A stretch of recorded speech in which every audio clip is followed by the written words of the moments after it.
Assalamualaikum warahmatullahi wabarakatuh. Alhamdulillahirabbil alamin.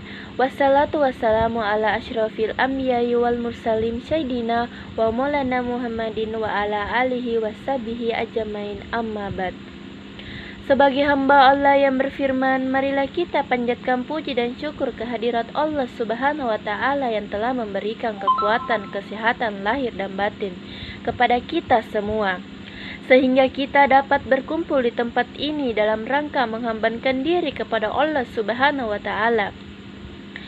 Salawat dan salam tidak lupa kita kirimkan kepada junjungan kita Nabiullah Muhammad sallallahu alaihi wasallam yang telah mengantarkan umat manusia dari peradaban hidup yang jahiliyah menuju peradaban hidup yang modern ini.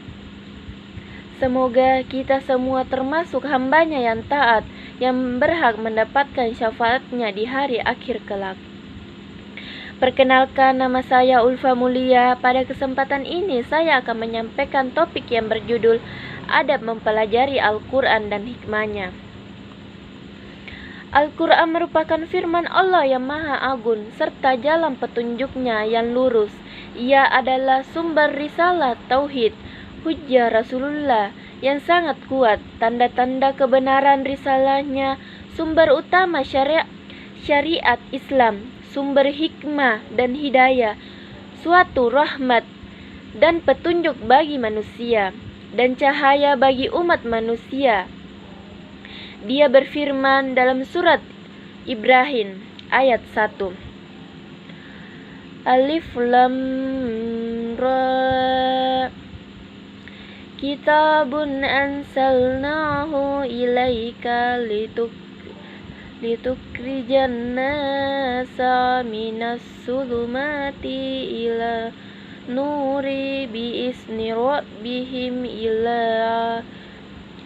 sirati azizil hamid, yang artinya, ini adalah kitab yang kami turunkan kepadamu supaya kamu mengeluarkan manusia dari gelap gulita kepada cahaya terang benderang. Barang siapa yang berkata dengan berpatokan padanya, maka ia benar. Siapa yang mengamalkannya, ia diberikan pahala. Siapa yang menyeru manusia kepadanya, niscaya ia akan diberikan petunjuk ke jalan yang lurus. Siapa yang berpegangan teguh dengannya, maka ia telah berpegangan teguh dengan tali agama Allah yang sangat kuat. Dan siapa saja yang berpaling darinya dan mencari petunjuk pada selainnya, maka ia disesatkan oleh Allah Subhanahu wa ta'ala.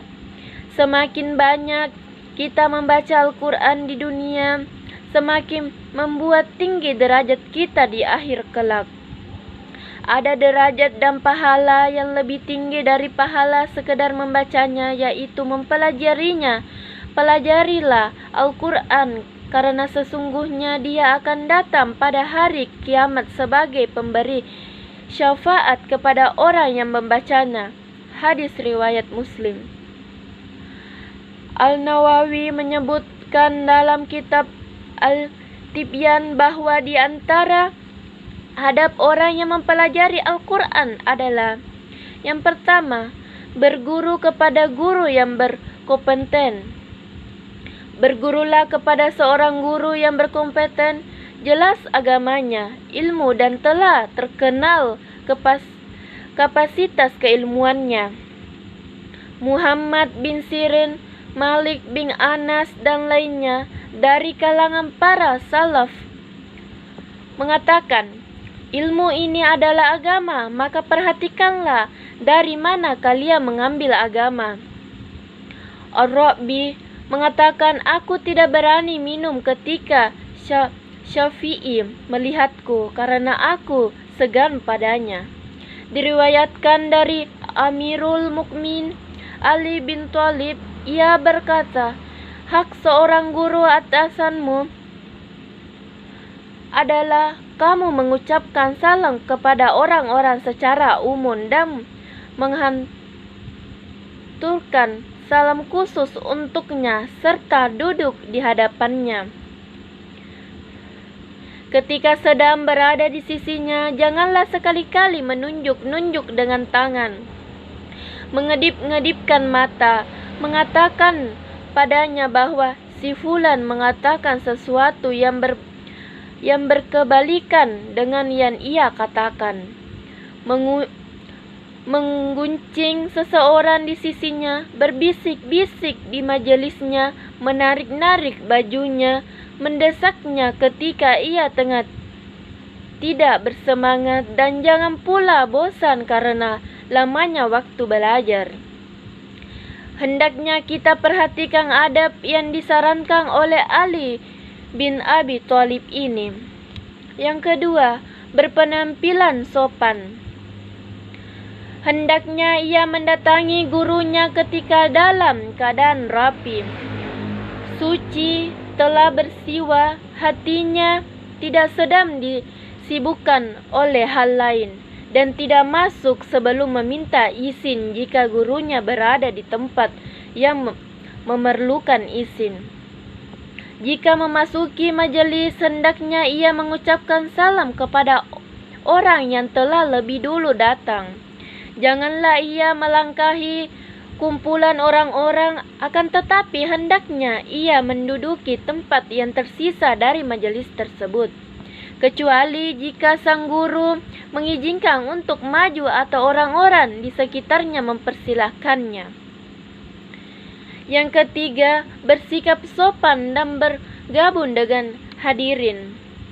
Ia hendaknya bersikap baik dan sopan pada hadirin yang menghadiri majelis sang guru, karena hal itu merupakan adab terhadap guru dan demi menjaga majelisnya. Duduk di hadapan sang guru sebagai murid dengan tidak meninggikan suara, tertawa atau banyak bicara yang tidak perlu. Belajar. Yang keempat, belajar tatkala suasana hati guru sedang tenang. Hendaknya ia mengambil kesempatan pada waktu guru sedang bersemangat, yakni ketika hati guru tidak sedang gusar, bosan, murka, sedih, gembira, lapar, haus, ngantuk, gelisah, dan hal-hal lainnya yang menyebabkan guru tidak bersemangat dan berkonsentrasi. Di antaranya adabnya ialah ia bersabar menghadapi sikap keras guru dan keburukan perilakunya. Janganlah hal tersebut menghalanginya untuk terus belajar padanya. Jangan sampai itu menjadi penghalang mendapatkan taufik. Yang kelima, bersemangat tinggi. Hendaknya ia gigih bersungguh-sungguh dalam belajar, bersemangat, pikiran segar. Amirul Mukminin Umar bin Khattab berkata, "Belajarlah hingga kalian faham sebelum kalian diangkat menjadi pemimpin." Yang artinya, bersungguh-sungguhlah menyempurnakan keahlian kalian ketika kalian jadi pengikut sebelum kalian menjadi pemimpin. Karena jika kalian telah menjadi seorang tuan yang diikuti, kalian akan terhalang dari belajar disebabkan tingginya martabat dan banyaknya kesibukan. Imam Syafi'i juga berkata, "Belajarlah hingga kamu memahami sebelum menjadi pemimpin. Jika kamu sudah menjadi pemimpin, tidak ada lagi kesempatan untuk melakukan hal tersebut." Yang keenam, memilih waktu belajar. Belajar di waktu pagi lebih baik, sebagaimana hadis Nabi Sallallahu Alaihi Wasallam. "Ya Allah, berkatilah umatku pada pagi harinya." Hadis riwayat Abu Daud. Hendaknya ia juga konsisten dalam mengulang hafalannya, karena sejatinya semua waktu itu baik, namun ada yang lebih baik dan ada yang paling baik. Para hadirin sekalian, orang yang hendak mempelajari Al-Quran tentu saja harus memperhatikan adab-adab dalam mempelajarinya. Hal ini dimaksudkan agar apa-apa yang dia pelajari menjadi lebih berkah dan berada dalam ridhanya. Apalagi yang dipelajari adalah pedoman kita selaku umat muslim.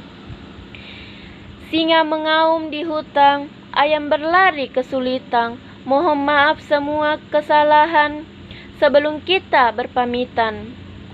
Demikianlah ceramah agama yang dapat saya sampaikan. Lebih dan kurangnya mohon dimaafkan. Yang benar datangnya dari Allah Subhanahu wa Ta'ala yang Maha Benar.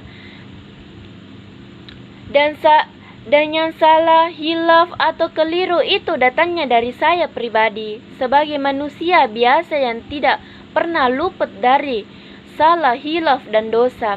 Akhirul kalam, wassalamualaikum warahmatullahi wabarakatuh.